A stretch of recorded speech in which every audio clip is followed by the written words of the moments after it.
চট্টগ্রাম বন্দরের মতো গুরুত্বপূর্ণ কৌশলগত সম্পদ বিদেশি কোম্পানিকে ইজারা দেওয়ার এখতিয়ার বর্তমান অন্তর্বর্তী সরকারের নেই বলে মন্তব্য করেছেন চট্টগ্রাম বন্দর জাতীয়তাবাদী শ্রমিক দল সিবিএ নেতারা। চট্টগ্রাম বন্দরের এনসিটি পতেঙ্গা কন্টেইনার টার্মিনাল, বে টার্মিনাল, লালদিয়ার চর বিদেশি কোম্পানিকে না দিয়ে দেশের কোম্পানিকে আন্তর্জাতিক মানের গড়ে তোলার দাবিতে অবস্থান কর্মসূচি পালন করেছে চট্টগ্রাম সুরক্ষা কমিটি। চট্টগ্রাম থেকে আরো জানাচ্ছেন ইশতিয়াক খান। চট্টগ্রাম বন্দরের নিউমোরিং কন্টেইনার টার্মিনাল, এনসিটি সহ টার্মিনালগুলো পরিচালনার দায়িত্ব বিদেশি কোম্পানিকে দেওয়ার সরকারি সিদ্ধান্তের বিরুদ্ধে আন্দোলন গড়ে তোলা হবে বলে হুঁশিয়ারি দিয়েছেন সিবিএ নেতারা। রবিবার চট্টগ্রাম বন্দর ভবনের সামনে অবস্থান কর্মসূচি পালনের সময় এই হুঁশিয়ারি দেন তারা। এই বন্দরকে বিদেশিদের কাছে লিজ দেওয়া, বিক্রি করে দেওয়া, এটা অন্তর্বর্তীকালীন সরকারের কাজ নয়।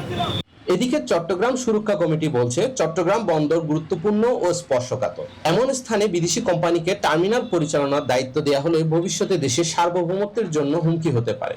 এনসিটিতে তো আমাদের সক্ষমতা রয়েছে, সেটা কেন আমরা বিদেশিদেরকে দেব? আরেকটি বিষয় হচ্ছে যে কোনো বিদেশি যদি বিনিয়োগ হয়, সেখানে সেটি কি সার্বভৌমত্ব এবং নিরাপত্তার কোনো সম্মুখীন হচ্ছে কিনা, সেটিও একটি প্রশ্নের বিষয়।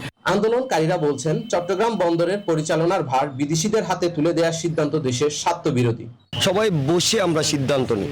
এত বড় সিদ্ধান্ত কোনো একক ব্যক্তি অথবা ব্যক্তিবর্গ দ্বারা কখনোই হইতে পারে। রাজনৈতিক সরকার এসে, জনগণের নির্বাচিত সরকার এসে সংসদে আলাপ আলোচনার মাধ্যমে যেটা ভালো হয়, যদি বিদেশিদেরকে দিতে হয় তাইলে দেওয়া যেতে পারে।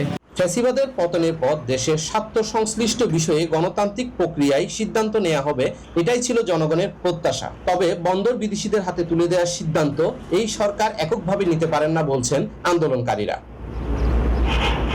ইশতিয়াক খান, নিউজ 24, চট্টগ্রাম।